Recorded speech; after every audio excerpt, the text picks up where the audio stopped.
Bismillahirrahmanirrahim. Alhamdulillahi rabbil alamin. Allahumma salli wa sallim ala Sayyidina Muhammadin miftahi babi rahmatillah adada ma fi ilmillah. Salatan wa salaman daimain bidawami mulkillah wa ala alihi wa sahbihi.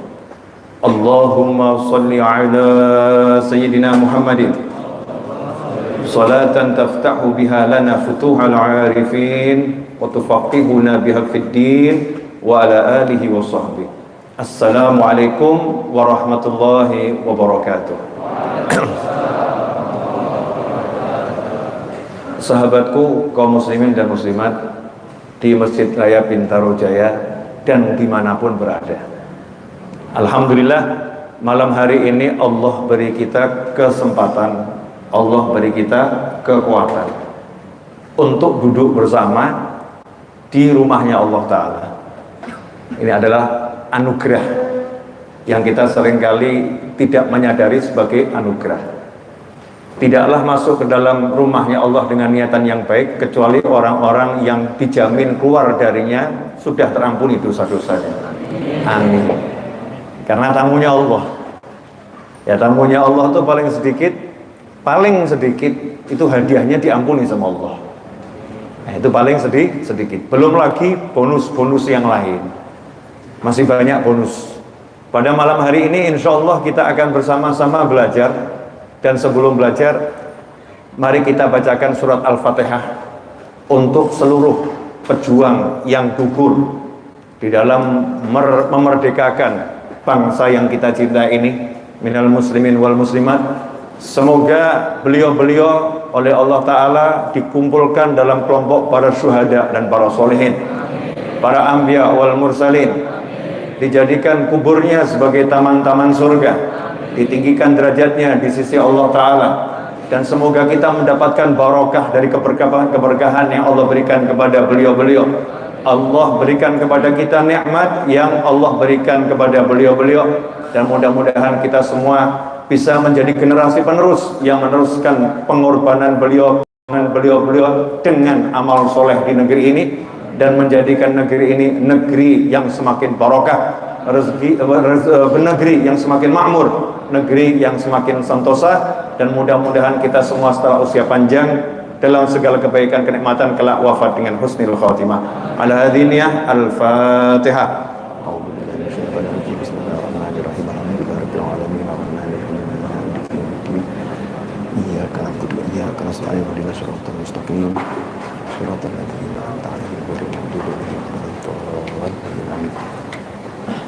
Malam hari ini temanya adalah ketenangan yang hakiki.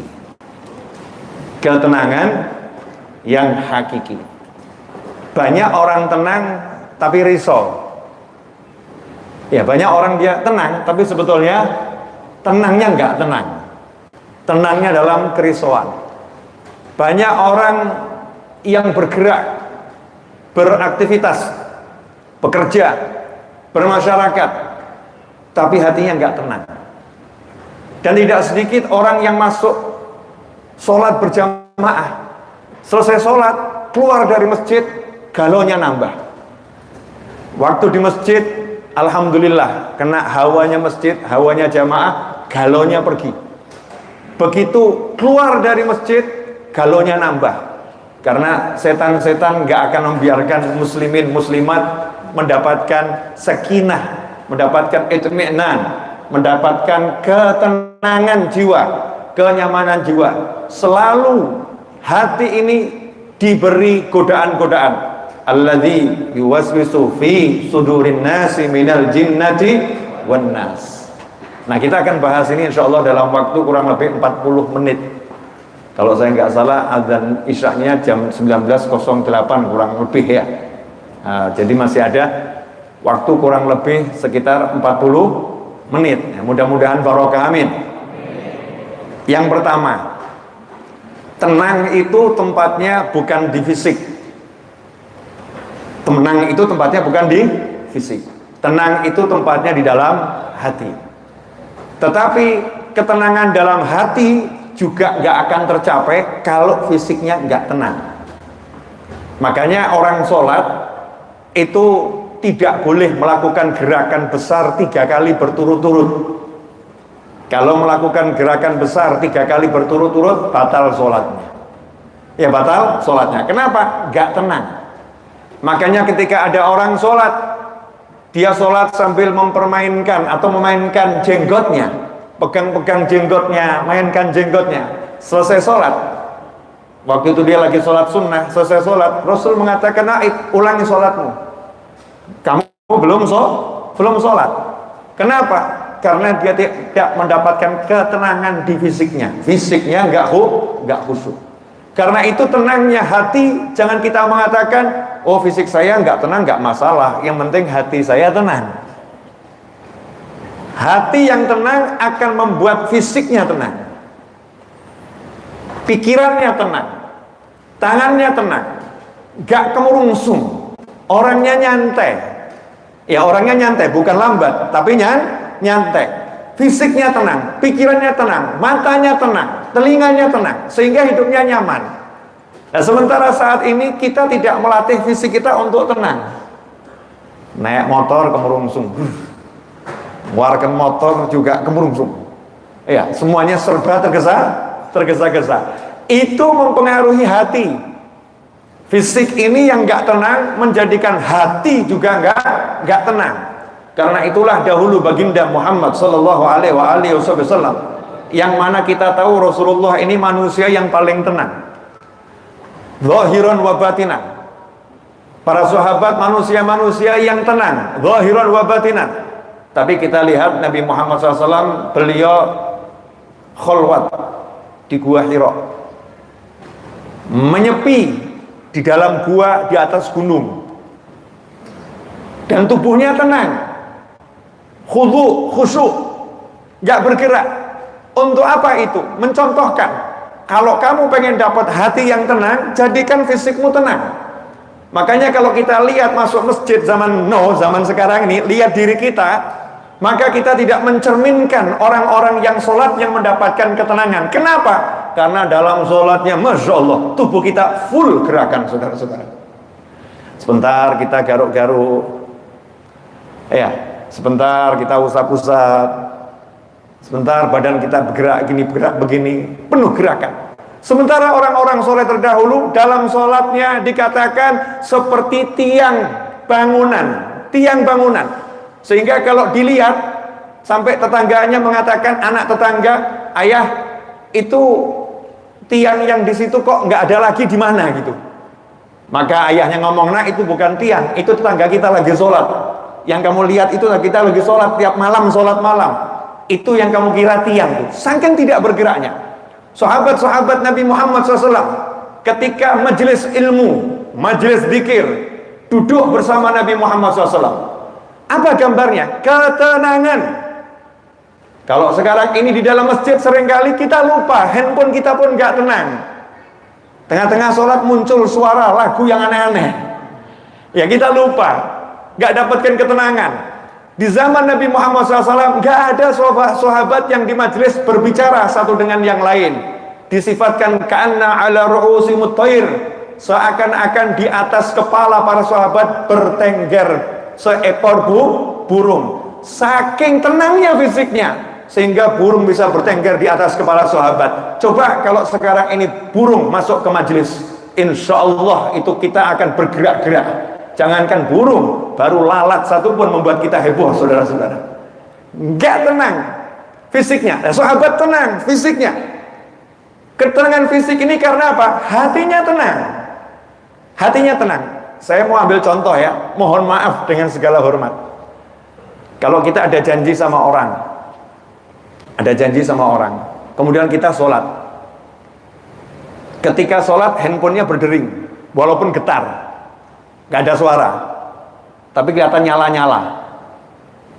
Selesai sholat kita zikir atau ambil handphone? Jujur, zikir atau ambil handphone? Nah inilah bid'ah 2021. Setelah sholat tuh sunnahnya adalah zikir, tapi yang terjadi sekarang setelah sholat ambil handphone. Bahkan ada yang setelah sholat update status, alhamdulillah selesai berjamaah. Alhamdulillah selesai berjamaah. Macam-macam ini. Kalau sahabat Nabi Muhammad SAW ketika di luar sholat ketenangannya seperti itu, apalagi di dalam sholat gak ada yang bergerak. Itu yang diajarkan Nabi Muhammad SAW, itu yang diajarkan para sahabat, itu yang diajarkan para tabi'in, itu yang diajarkan kaum solihin. Tetapi kita sekarang ini kita sholat dengan tubuh yang tidak bisa tenang, apalagi pikiran kita. Tubuhnya saja nggak bisa dikendalikan, apalagi pikirannya. Tubuhnya saja penuh gerakan, apalagi hatinya. Ikhwani rahimakumullah. Karena itu kita perlu belajar untuk menjadikan tubuh kita tenang di saat-saat harus tenang. Contoh, duduk sama orang tua, sama duduk sama istri yang dicinta, tenang mana? Ya kalau bicara temanten lama mungkin orang tua ya. Kalau temanten baru? Temanten baru lagi duduk sama istrinya, kemudian duduk sama orang tuanya. Kira-kira bisa tenang tidak duduk sama orang tua? Waduh, udah kelamaan ini. Lama nih, nggak selesai-selesai nih ibu nih. Nggak tenang, gelisah. Ya, gelisah. Maka kita harus belajar sekarang ini menenangkan tubuh dulu. Tubuhnya ditenangkan, dilatih. Habis sholat gak bergerak, duduk. Orang-orang itu sampai ulama ya belajar. Orang kalau habis sholat maghrib disuruh baca Allahumma ajirni minan nar, Allahumma ajirni minan nar 7 kali. Itu didapatkan dengan syarat tidak berubah posisi duduknya kecuali imam. Ya, tidak berubah posisi duduknya. Duduknya tetap dalam posisi at-tahiyat akhir. Selesai salam tetap seperti itu. Allahumma ajirni minan nar, Allahumma ajirni minan nar, Allahumma ajirni minan nar 7 kali. Mau sabar gak bergerak posisi duduknya, dapat jaminan gak akan disentuh api neraka. Tapi gak berubah loh ya. Nah kalau udah usar. Ya insya Allah dapat fadilah. Cuman jaminannya ini ulama mengomentari posisi duduknya juga sama, tidak berubah. Orang yang akan diampuni dosanya zikir habis subuh sampai matahari terbit, dibahas sama ulama itu tidak pindah dari posisi duduknya. Sabar. Ini pendapat yang terkuat, meskipun ada yang kemudian memberikan pendapat yang lain ya. Tapi ketenangan tubuh, ketenangan fisik ini sekarang diabaikan. Lah karena diabaikan, Masya Allah, dalam sholat diabaikan, selesai sholat diabaikan, di majlis diabaikan, maka hukumannya dalam kehidupan kita tidak mendapatkan ketenangan. Dalam kehidupan kita nggak mendapatkan ketenangan. Kenapa? Karena di saat-saat harus tenang bersama Tuhanmu, engkau memikirkan selain Tuhanmu. Maka ketika engkau bersama selain Tuhanmu, hidupmu nggak akan dibuat tenang oleh Tuhanmu. Simple. Ini mudah atau susah? Kok pada tenang semua, kenapa ini? Ini tenang di saatnya nggak harus tenang, disuruh jawab diam semua, ini repot ini ya. Jadi kalau kita tenang, berusaha betul-betul jaga, ini waktunya saya sholat, habis sholat saya zikir, saya doa, tenangkan fisiknya, usahakan nggak bergerak. Sampai kalau mau bergerak itu malu sama Allah Ta'ala, walaupun nggak batalin sholat. Contoh nih, tangan satu jari gatal ada di pipi, kemudian posisi seperti ini, garuk-garuk begini, sholatnya batal nggak? Enggak, mau 1000 kali nggak batal. Kalau begini, nah itu batal, gerakan besar. Tapi kalau satu jari nggak batal. Tapi kalau sahabat Nabi, pipinya gatal, nggak akan digaruk, dia akan berjuang, biarin pipi gatal. Orang itu di hadapan calon mertua bisa tenang, di hadapan pimpinan suatu negara bisa tenang, di hadapan Allah Ta'ala kok nggak bisa tenang fisiknya. Kenapa? Kalau ditarik garis atau benang merah, kelihatan hatinya kurang ta'zim kepada Allah Subhanahu wa Ta'ala. Ini prolog ya, saya belum ceramah. Belum. Ya, kalau ceramahnya begini kan kurang seru. Apa topik yang mau diomongkan? Ya, ketenangan yang hakiki diawali dengan ketenangan tubuhmu di hadapan Tuhanmu. Tenang betul ketika sholat, ketika baca Al-Quran, ketika zikir, tubuhnya itu tenang. Sampai pada satu posisi zikir. Kita kenal zikirnya para sahabat radhiyallahu anhum ajmain, diceritakan oleh Khalifah Ali bin Abi Thalib karramallahu wajhah. Sahabat itu manusia yang paling tenang tubuhnya ketika sholat, ketika zikir. Tapi kalau zikir kan nggak ada aturan harus diam tubuhnya. Maka ketika sahabat berzikir mendapatkan kenikmatan yang luar biasa, maka kenikmatan itu menjalar ke sekujur tubuhnya. Beliau pun bergoyang, tapi goyangnya goyang orang tenang. Tahu goyang orang tenang? La ilaha illallah, la ilaha illallah. Tubuhnya bergoyangnya seperti pohon yang kena angin, pelan, kecuali anginnya angin lesus ya. Ini maksudnya angin normal gitu. Goyangnya apa? Pelan. Itu namanya goyang yang diizinkan karena memang merasakan nikmat yang luar biasa. Nah, ikhwani rahimakumullah.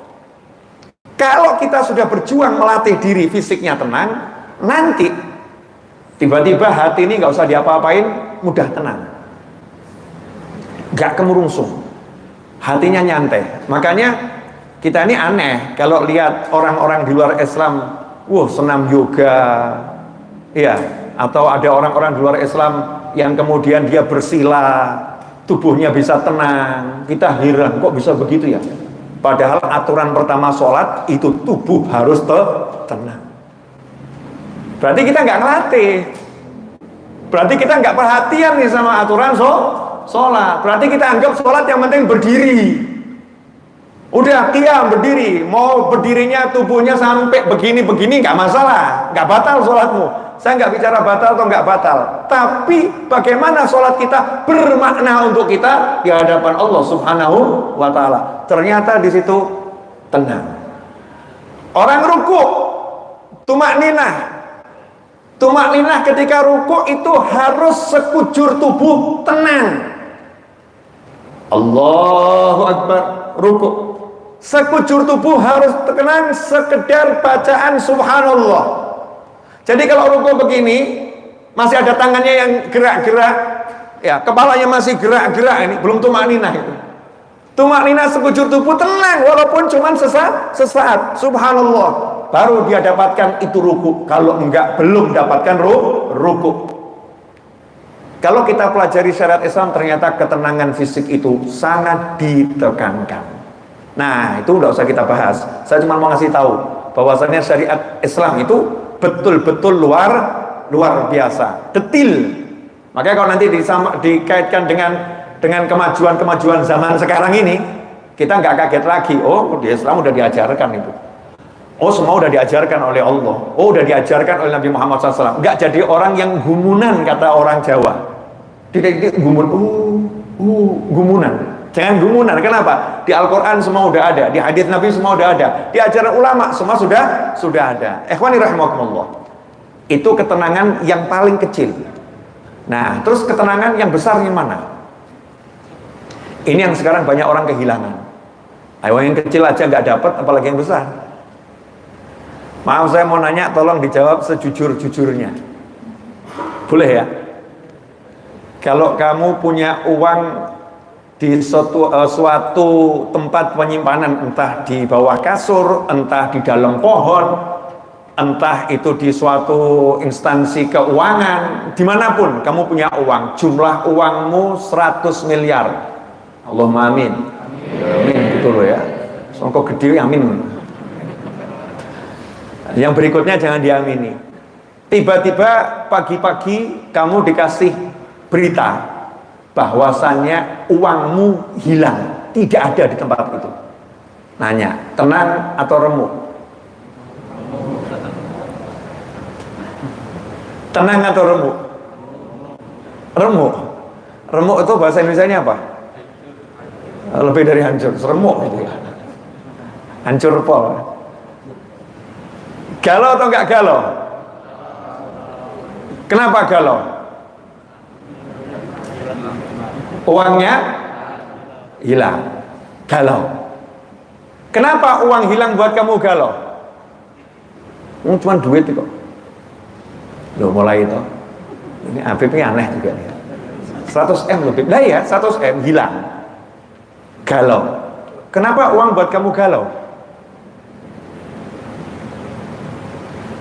Ini yang harusnya kita tanya sama diri kita. Kenapa kehilangan uang? Kenapa kehilangan pangkat? Kenapa kehilangan sesuatu di diri kita membuat kita galau? Tetapi kehilangan sholat berjamaah nggak membuat kita galau. Kehilangan 2 rakaat sholat sunnah fajar nggak membuat kita galau. Padahal rakaatan, ya 2 rakaat sholat fajar khairun minad dunya wa ma fiha. 2 rakaat sholat sunnah fajar lebih baik daripada kamu punya dunia dan segala isinya. Segala isinya itu termasuk bidadari-bidadari cantik di dunia. Masya Allah, punya istri 4 ayu kabeh. Nanya, pengen enggak? Pengen enggak? Oh, di bawah ada ibu-ibu loh, hati-hati. Ini live streaming ini. Punya suami ganteng pol, minimal mirip saya. Pengen enggak? Lu minimal kan ya? Minimal ganteng pol, ibu-ibu, mbak-mbak, pengen enggak? Pengen. Oh, ngomong tuh kok pengen tuh, jawab tuh, pengen, amin lu, amin tuh. Ah, ini yang di YouTube nih jawab tuh kan, amin gitu. Jadi kalau punya istri 4 cantik semua, kemudian istrinya hilang, galau enggak? Belum tentu. Tapi ya umumnya kan enggak galau. Punya suami ganteng direbut orang, galau enggak? Galau. 2 rakaat sholat sunnah fajar hilang, galau enggak? Biasa saja, cuman sunnah. Masya Allah, cuman sunnah, cuman sunnah, cuman sunnah. Ngeri, kita ini ngeri. Berarti hati kita ini tenangnya dengan punya duit, galaunya enggak punya duit. Tenangnya punya istri 4, galaunya kehilangan istri 4. Tenangnya punya suami tampan, galaunya kehilangan suami tampan. Saya kemarin ditanya sama satu orang jamaah di WA gitu, Habib, ini sekarang gara-gara corona cari duit susah. Saya jawab spontan, musyrik kamu. Loh kok musyrik gimana gitu? Sejak kapan corona jadi Tuhan? Pikiran kita ini kerasukan setan dari mana? Sehingga corona menentukan rezekimu sedikit, rezekimu banyak. Corona menentukan kamu punya duit, kamu gak punya duit. Corona menentukan hidupmu enak, hidupmu gak enak. Ajaran siapa itu? Musyrik. Baru sadar, ya juga ya gitu. Emangnya Tuhannya 2000 sama 2020, 2021 beda? Nanya saya. Tuhan tahun 2019 sama Tuhan tahun 2020 sama Tuhanmu tahun 2021 beda atau sama? Sama. Kalau beda ya naudzubillah min dzalik. Ngeri. Sama, la ilaha illallah. Sampai kapanpun Tuhannya Allah. Nggak ada yang bisa ngasih rezeki selain Allah. Nggak ada yang bisa menghambat rezeki selain Allah. Corona nggak bisa menghambat rezekimu. Corona nggak bisa nambah rezekimu. Yang bisa Allah Ta'ala. Makanya jangan pernah jadikan dirimu itu galaunya karena sesuatu, senangnya karena sesuatu. Jadikan dirimu ala bidzikrillahi tatmainnul qulub. Yang ngomong siapa ini? Kok tenang semua kenapa?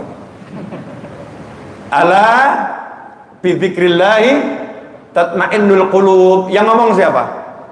Yang ngomong siapa? Jawab yang keras meskipun pakai masker. Yang ngomong siapa?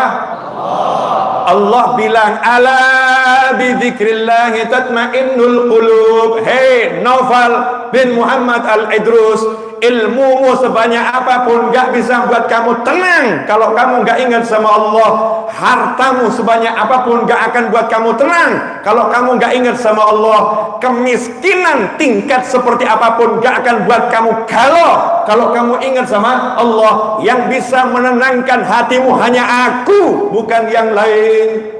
Sementara setiap hari kita cari ketenangan dari yang lain. Ketika sholat gak mau tenang, ketika baca Al-Quran gak mau tenang, ketika zikir gak mau tenang, ketika sholawat gak mau tenang, bahkan mengatakan saya udah sholat tapi rezeki kok masih sholat. Pernah gak merasa seperti itu? Ya mungkin suatu ketika kan lagi kita ini imannya turun drastis tuh ya, hidup kok seperti ini, ya hidup kok seperti ini, mau sampai kapan kok seperti ini. Alhamdulillah masih ada waktu 15 menit lagi. Ini saya lihat jam mulai streaming ini sudah 25 menit 50 detik. Tenang. Saya aja tenang. Ya saya aja tenang. Sampai di sini jelas atau belum jelas? Jadi kalau tubuh tadi itu ketenangan yang kecil. Itu pun kita dilatih sama Allah Ta'ala. Yang kecil dilatih. Nah ketenangan yang besar sama Allah dikasih tahu.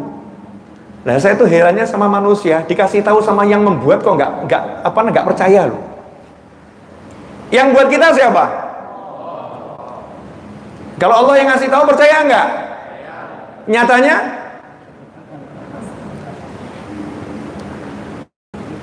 cuman dengan ingat Allah, kamu akan tenang. Kamu sebut Allah, ingatkan hatimu. Allah yang bisa memberi saya rezeki, Allah yang bisa nolong saya, Allah yang bisa nyehatin saya, Allah yang bisa mengangkat derajat saya. Allah. Sebut itu terus dalam hati, ingatkan itu, pasti tenang. Tapi kalau yang dibuat sandaran itu bukan Allah, qul huwallahu Allahus samad. Allah udah bilang katakan Allah yang Maha Esa, hanya Allah yang ada. Allahus samad, Allah tempatnya bersandar, bergantung hanya Allah. Lah kita kok cari sandaran gantungan selain Allah, ya udah remuk pasti hancur. Ya pasti nggak akan mendapatkan ketenangan. Ketenangannya semu, bukan ketenangan yang hakiki. Ikhwani rahimakumullah. Coba cek lagi.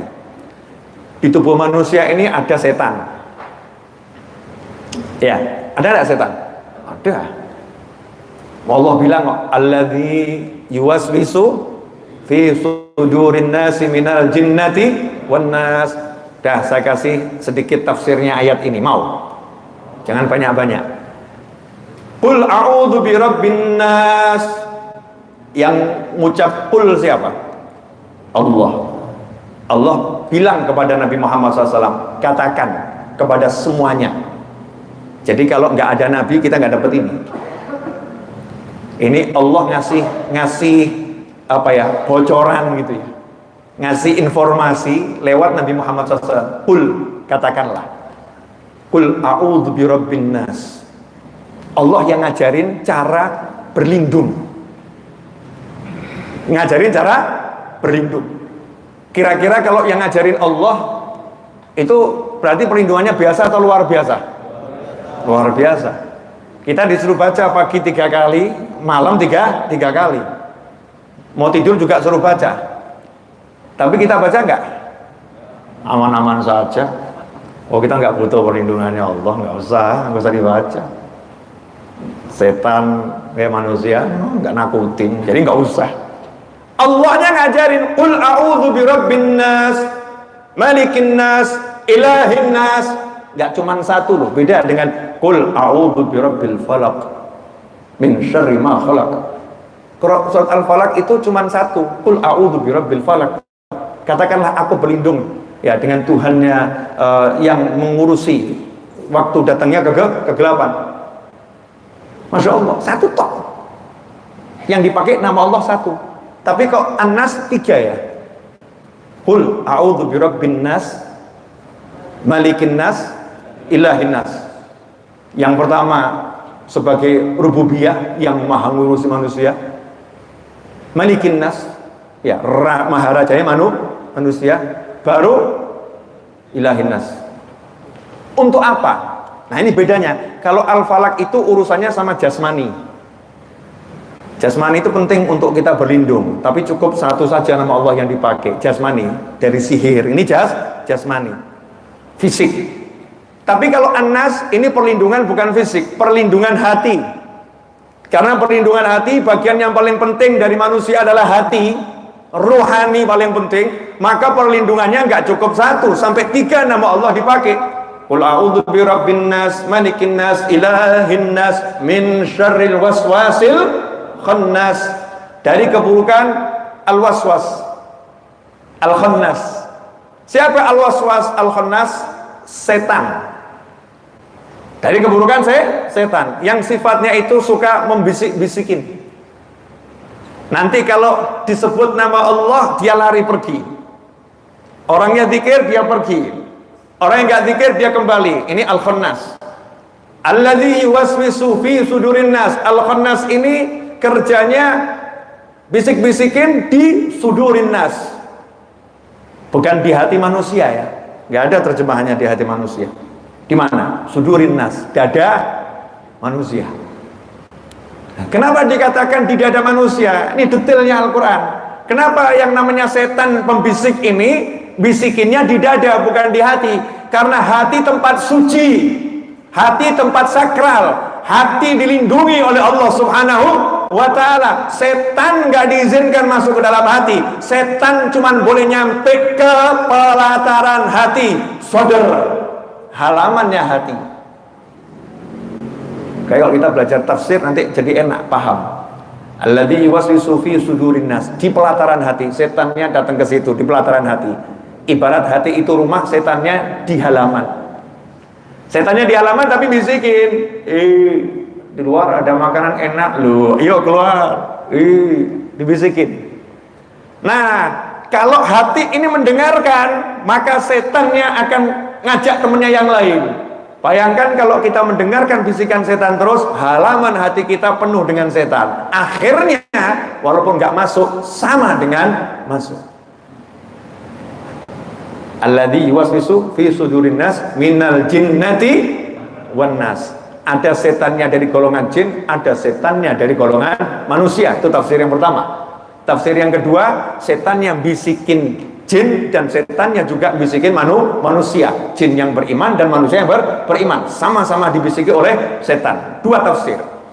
Nah, para ulama mengatakan kalau ngadepin setan yang setan jin tadi nggak usah keder. Kenapa? Cukup kamu ucap Allah, hilang itu setannya.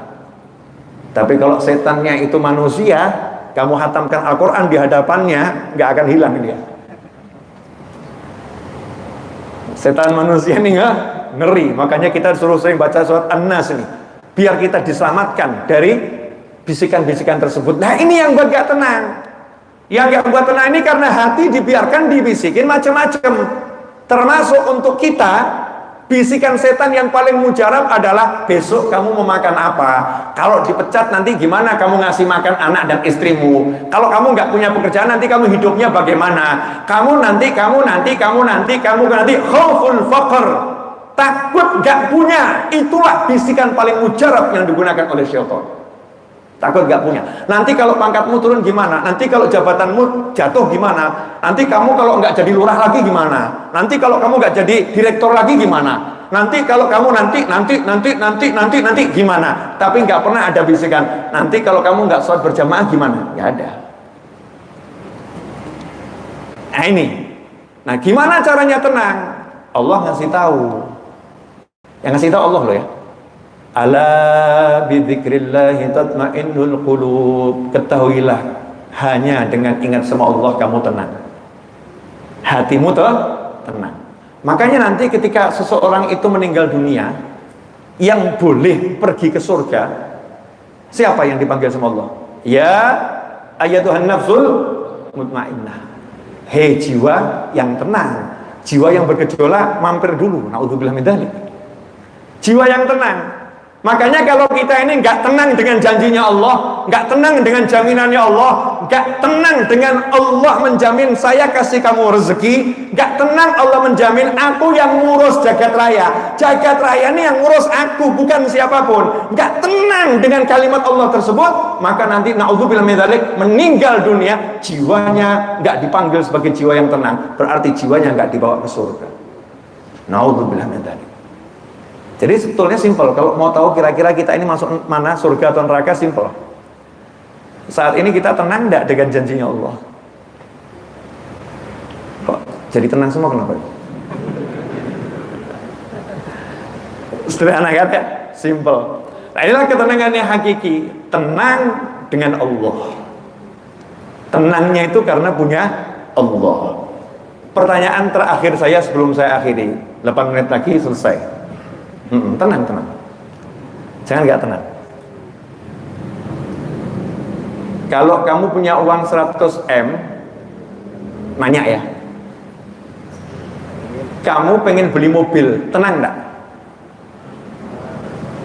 Tenang. Kenapa? Punya 100 M. Betul. Kamu punya 100 M, pengen melamar seorang lelaki. Oh iya, wanita kan boleh melamar laki-laki? Boleh. Sayyidah Khadijah juga melamar Nabi Muhammad SAW. Betul kan ya? Tenang dia. Seorang pria mau melamar seorang wanita, punya uang 100 M nih. Prianya punya uang 100 M. Ngadep mertua tenang atau enggak tenang? Tenang. Cukup bawa kertas aja, tulisannya di situ 50 M. Masya Allah, diterima sama mertuanya. Tenang ya. Pertanyaan saya, kalau kamu punya Allah, hidupmu tenang enggak? Kamu enggak punya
baterainya habis, mic-nya. Oke, padahal saya nggak lihat. Tiba-tiba kok di situ ada yang teriak-teriak, suaranya tuh yang diingatkan sama Allah. Belajar tenang, ya, belajar tenang. Gak ada suara, ya nggak pakai suara, tenang. Jelas semuanya? Ini tatapan tenang atau tatapan apa nih? Alhamdulillah, ya alhamdulillah. Terakhir, belum habis masih 2 menit. Pesan singkat saya untuk semua saudara saya dimanapun berada. Tubuhmu diciptakan oleh Allah Tuhanmu, bukan untuk satu generasi, bukan untuk satu masa. Allah menciptakan tubuh manusia itu dipersiapkan untuk bisa hidup di sepanjang masa. Jadi kalau kamu ini dibawa ke zaman Nabi Adam, insya Allah tubuhmu kuat hidup. Kamu dibawa pindah ke akhir zaman yang paling rusak, insya Allah tubuhmu kuat hidup. Karena tubuhmu diciptakan bukan untuk tahun 2021, untuk tahun 2020, bukan. Tapi sanggup hidup di zaman manapun juga. Karena Allah menciptakanmu dengan sempurna. Fi ahsani taqwim, sempurna. Nah, karena itu yang perlu dilakukan adalah ikuti perintahnya yang menciptakan. Kalau aturan yang menciptakan ini kita taati, maka tubuh kita akan jadi sehat, jadi kuat. Tapi kalau perintahnya kita langgar, tubuh kita akan jadi lemah. Yang namanya taat akan membuat tubuh kuat, yang namanya maksiat akan membuat tubuh lemah. Di samping itu ya ingat, tubuh ini kan sudah diajarin, nggak ada sejarah Nabi makanlah banyak-banyak, no. Tidurlah lama-lama, nggak ada. Konsep kesehatan dalam Islam beda dengan konsep kesehatan di dalam ilmu kedokteran modern. Beda. Kenapa? Karena kedokteran ya di sono tidak mengenal yang namanya ruh, nggak mengenal yang namanya ruh. Mati menurut ilmu kedokteran yang saya tahu, kalau nanya sama dokter, definisi mati berhentinya jantung. Nggak ada nanti kalau di rumah sakit apa ya telah keluar ruhnya dari jasadnya. Nggak, jantung berhenti ya jam sekian itu tanda kematian.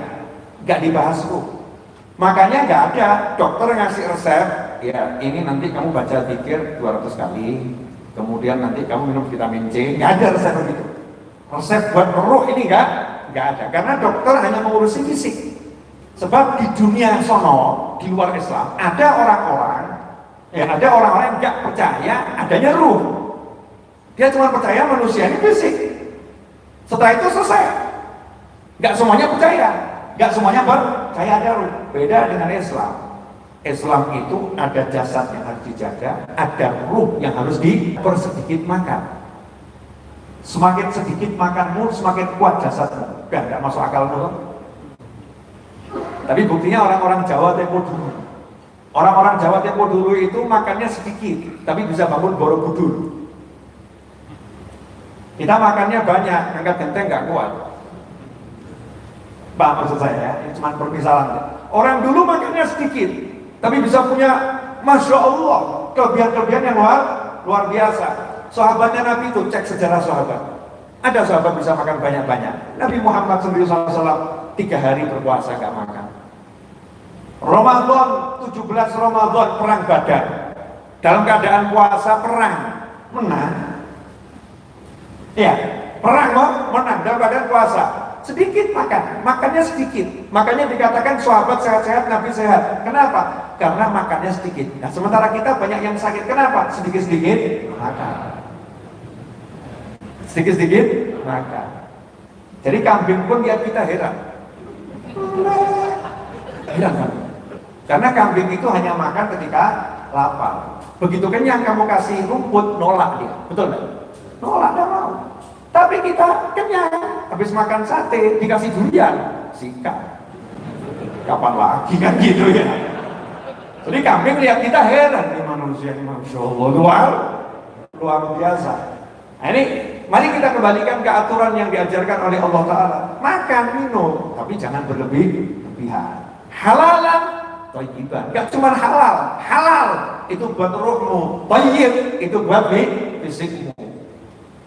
Ini kalau dikombinasikan maka jadi sesuatu manusia yang luar biasa, bisa menembus 7 lapis langit, tubuhnya nggak terbakar. Itulah baginda Muhammad Sallallahu Alaihi Wasallam. Dan sekian banyak sahabat yang punya berbagai macam keistimewaan, bisa mendengar suara makanan dimakan, itu tasbihnya bisa dengar para sahabat. Batang kurma menangis selalu bisa dengar. Kenapa telinganya ini jadi hebat? Selain telinganya sehat, telinganya ruhnya juga sehat. Akhirnya telinganya dari telinga yang luar biasa. Lah kita, ruh kita capek, fisik kita kesel. Ya udah, assalamualaikum. Apalagi buka berita di WA, telah meninggal dunia, lagi sakit, telah stres, kiraku kapan? Ya, kena sakit dikit langsung, wah bentar lagi mati aku. Ngurung diri di kamar. Mending kalau ngurung diri di masjid gitu ya. Ngurung dirinya di kamar, pikirannya gak karuan, sehingga gak sehat fisik, gak sehat hati. Jasadmu diciptakan untuk sepanjang masa, dan ruhmu adalah kekuatan di jagat raya ini dari makhluknya Allah Ta'ala, gak ada tara. Ruhmu kekuatannya luar biasa. Itu Allah anugerahkan kepadamu fisik yang kuat dan ruh yang luar biasa. Kalau kita jaga dengan benar, kita menjadi manusia yang luar biasa. Orang-orang di sono gak kenal yang namanya waliullah, akhirnya mereka buat yang namanya Superman, Batman, Doraemon, dan kawan-kawan. Paham? Karena mereka gak punya waliullah. Tapi kalau di dalam Islam, kita lihat karomahnya para wali. Ashabul Kahfi tidur 309 tahun. Belum lagi nanti para sahabat radhiyallahu anhum yang keramatnya luar biasa. Semua itu bisa dicontoh, ya, bisa dicontoh dengan apa? Mencontoh cara hidupnya. Mudah-mudahan kita awali dulu dengan belajar tenang fikir, tenang fisik. Insya Allah kita akan dapat nikmat yang tiada tara di dunia sebelum di akhirat nanti. Jazakumullah khairan wal afu minkum. Mudah-mudahan berkah dan manfaat. Kurang lebihnya mohon maaf. Jangan lupa ya, 17 Agustus ini kita dapatkan karena pahlawan-pahlawan ya. Jangan cuma kita 17 Agustus lupa sama leluhur. Doakan tuh kalau habis sholat minimal hari ini, tadi udah kita mulai ya, kirim Fatihah kepada beliau-beliau yang sudah berjuang untuk tanah air yang jasanya tak terkira, sehingga kita bisa hidup enak di mana-mana. Pada perang di Indonesia, alhamdulillah kita bisa ketawa, bisa makan enak ya. Walaupun kondisinya seperti apapun, negara ini adem, ayem, aman, tentrem. Ini harganya luar biasa, harus disyukuri. Insya Allah akan menjadi semakin makmur, semakin tenang, semakin adem, semakin ayem. Amin. Wassalamualaikum warahmatullahi wabarakatuh.